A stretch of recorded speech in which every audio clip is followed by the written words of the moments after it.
chers honorables membres du groupe Parlement debout. Voilà,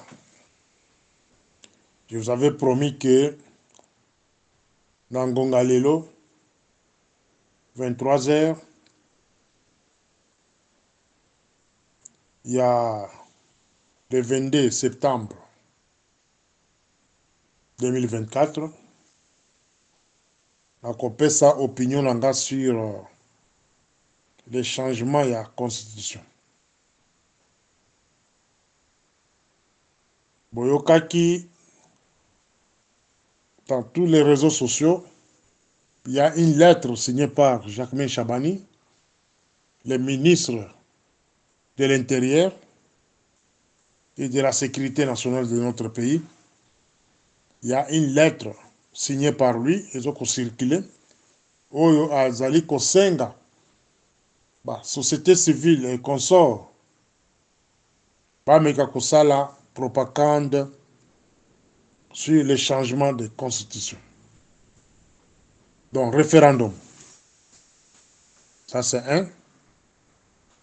De deux, la Kolobelabino sur la manipulation des sources et exploitation des sources. Wande masolo tokobete la katia forum lelo. La manipulation des sources et exploitation des sources, la sina le belango la fois passée. Ezalaka cour mo monene, ezalaka cour oyo, ceux qui ont maîtrisé yango nde ko permettre ba bengo agent. Un agent doit savoir comment faire ce qu'on appelle la manipulation. Il doit savoir comment manipuler la source et exploiter la source. Les habiloko bibale différentes. Avant la cote en profondeur, ou bien il y a définition, il y a exploitation des sources, ou bien manipulation des sources. La Kobete Lebino Lisolo Moko et les Kaka en 2015, janvier 2015. Avant Kobete Lisolo en janvier 2015, tous on a Sima en 2004. Erba Dobaki Makamboya, référendum sur la constitution actuelle. Notre fait président Etienne Tshisekedi. Asenga na biso nyonso Congo Mobimba, en particulier les militants de l'IDPS, bokende ko voter référendum wana te, bo participer pété na vote wana sur référendum ya constitution, ko voter oui ou non. Etienne Tshisekedi a péki ça. Tout le monde, y compris camarade Félix. Il était là, comme membre de l'UDPS. La question est de savoir pourquoi Etienne Tshisekedi a boya que to kende na référendum te. C'est parce que, à constater que la constitution en question, azaki déjà la copie nango. Il y avait au moins 51 articles. Oyo ezali koteka mabele mboka. La constitution, oyo boko betela tolo lelo, ne changez pas la constitution, ne changez pas la constitution. Ezali au moins 51 articles. Oyo koteka mabele yango Etienne Tshisekedi a pekisa biso to kende na vote te. Mais tellement qu'ils ont été rwandais, une constitution rédigée en Belgique, imposée par les États-Unis, Congolais, tellement que balingaka mbongo, balingaka ba poste, ils n'ont même pas lu la constitution, ils sont paraffés. Les profs ont ici qu'on vous parle ici. On va dans la carte Azaya Surubero, dans la carte prof Njoli, tous ces farceurs là où on juriste à Congo, bazaka na biloko. Etienne Tshisekedi a pekisa to voter to ki de référendum te perodwana. Aboya. Mais to santetaki, batu bakendaka, batu bakufaka, Le pasteur Théodore Ngoyi. Théodore Ngoyi. Bakanga bango. Tout nyonso balobaka non, bakanga bango. Les partisans des non, la plupart bakanga bango. À cette époque-là. J'étais là présent.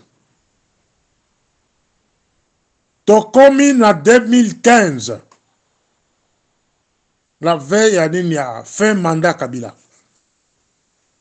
Joseph Kabila. L'actuel président de l'Assemblée nationale, M. Vital Kamerhe,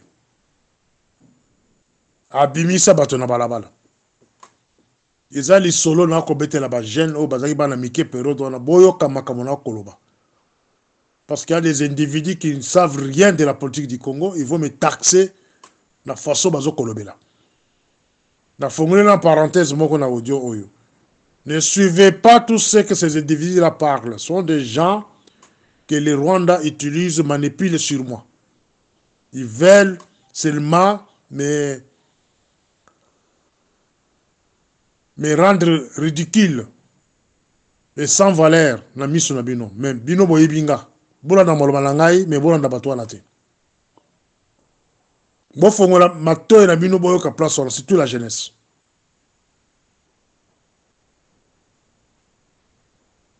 Actuel président de l'Assemblée nationale, Vital Kamerhe, il a organisé une marche contre la révision de la Constitution. Kabila voulait changer la Constitution. C'est Kamerhe en place ici. Nous avons organisé une marche. Plus de 400 personnes sont dans la Maluku. Plus de 400 corps sont retrouvés dans la Maluku. J'ai un collègue d'enfance, Tokolo Naisikamoko, Guilain Kaozi. Il fut gouverneur et procureur dans Maluku. Nous avons Kolandela dossier à Batouane. Les gens qui ont inventé des solo, Batouan Koufaka, ébélé dans la marche, dans la révision en constitution. Alors, nous allons définir la différence entre manipulation d'une source et exploitation d'une source. Quand on parle d'une manipulation d'une source, est une pratique positive visant à tirer parti des informations pour le bien de l'organisation. Tandis que manipulation implique les actions trompeuses pour nuire ou tromper. Donc, je voulais dire, exploitation d'une source, c'est une pratique positive visant à tirer parti des informations pour le bien de l'organisation. Tandis que manipulation d'une source implique des actions trompeuses pour nuire ou tromper. C'est ici maintenant, je pose la question à Vital Kamerhe. Et l'on ne poussa kayo en 2015 au Boyeba réviser la Constitution. Motivation na yo zalaki nini. Et les lots en 2024, aux présidents de l'Assemblée nationale, vous voulez changer la Constitution. Motivation na yo zalaki. Bolimbisa, ngai naza na façon na nga komona ba politique ya mboka. Je suis différent na bato mususu. Façon bino mo komona politique ya mboka, eza façon nga komona na te. Ils ont cherché par tous les moyens comment soulever le peuple congolais. Et c'est qu'il faut faire les Rwandais, ils ont parvenu à placer un poste clé. Dans tout le on a audio et lobby. Les Rwandais vont placer les mouchis partout. Sous prétexte que Bazaba Balamboka. Et ce Bolandili bateau, poste clé wana, poste de commandement, les soi-disant mouchis, la plupart sont des Rwandais. Basuki wana te, baluki une information sensible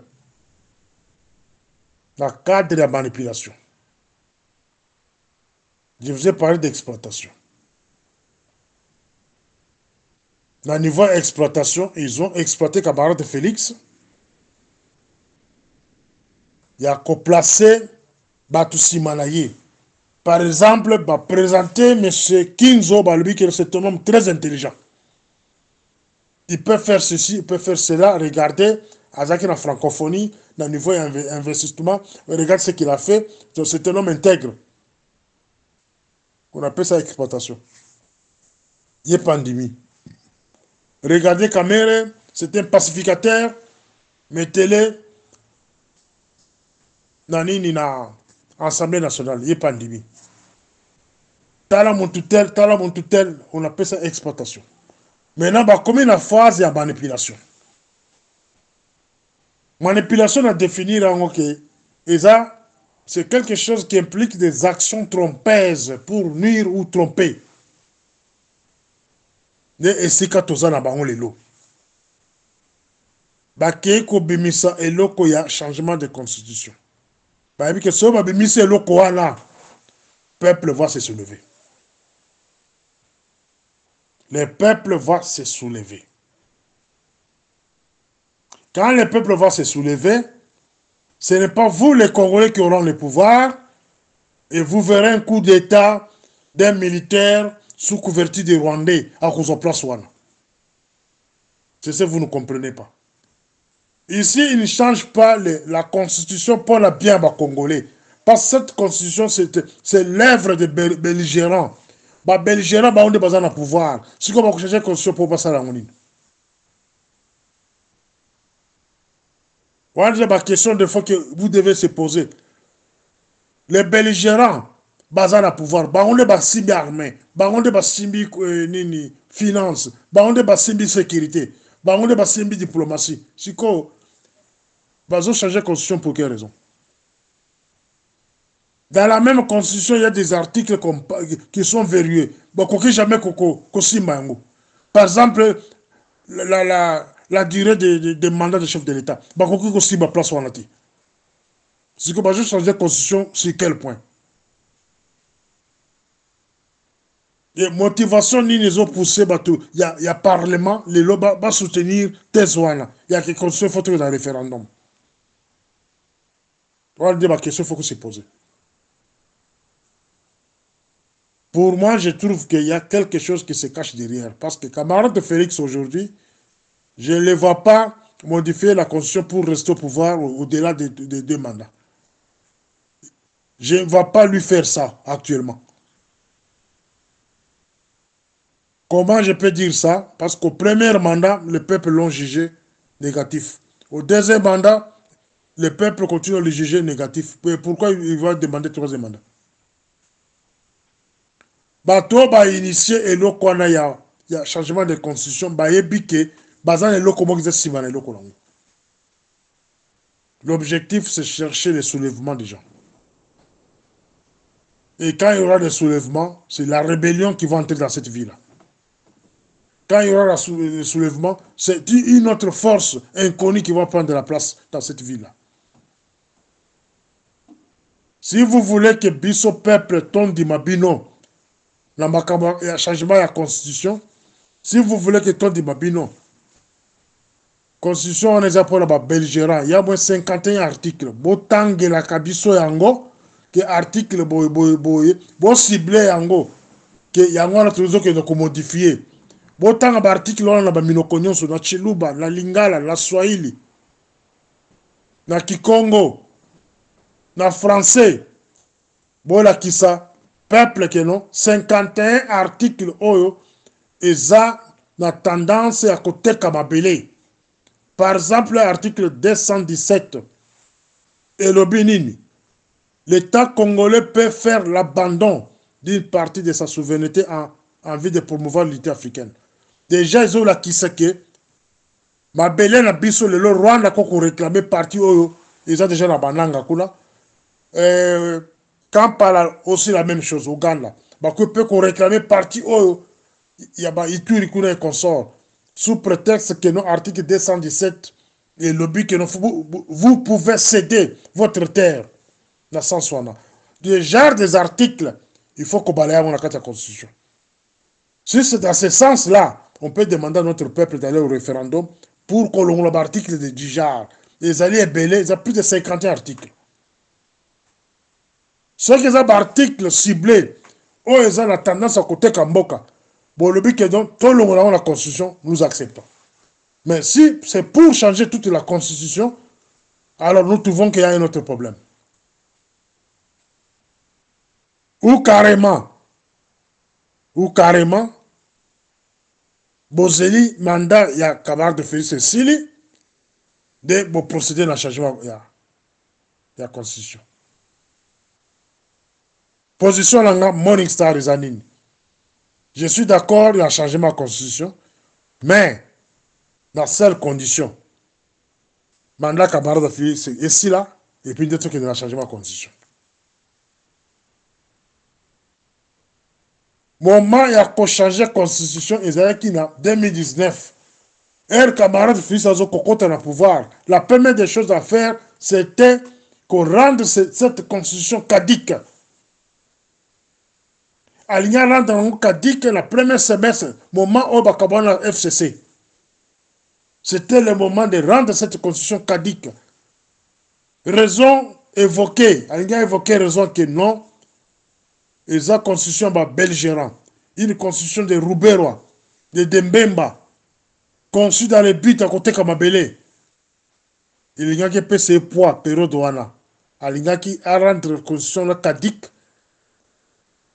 à dissoudre l'Assemblée nationale, à convoquer l'Assemblée constituante. Il y a qui a débit de la refondation au Congo. Mais Azeli, premier mandat ici, à côté de la deuxième mandat, la 4 deuxième mandat, il a changé de constitution. Je pense que Azali Kobos dans l'histoire, il y a Guinée-Conakry. Le président Alpha Condé voulait faire la même chose. Sur l'histoire qui va. Sur le président Alpha Condé, il y a le genre des exemples que j'ai en Afrique. Le président Bello va tenter de changer la constitution dans le moment où il y a un problème. Les conseils que moi je peux donner à Camarade Félix, que la manipulation en athée, bateau bazo continue aussi c'est caméra qui vous envoie de osala biloko wana azoko piéger yo. Si ça ja kosi sa mandat na yo, si sa mandat na yo, kende na yo, ndenge Kabila kenda ki na ndenge propre. Ne cherchez pas à changer la constitution, c'est un piège au batandre yo. Il n'y aura pas les changements de constitution, au contraire, il y aura des soulèvements. Nous refusons que le pouvoir soit pris par les Rwandais. Nous voulons savoir après votre départ qui va vous remplacer. Nous, peuple, nous allons chercher quelqu'un d'autre qui va vous remplacer. Mais on ne veut pas que bateau au placer dans ma poste clé. Tous les chi, au bazui Assemblée nationale, cabinet na bazui, ministère ya coutumier bazui, partout, sécurité bazui. Tolingite bateau na ba placer loko bengi piège. Il y a changement de constitution, élément, et puis pèse occasion de pouvoir.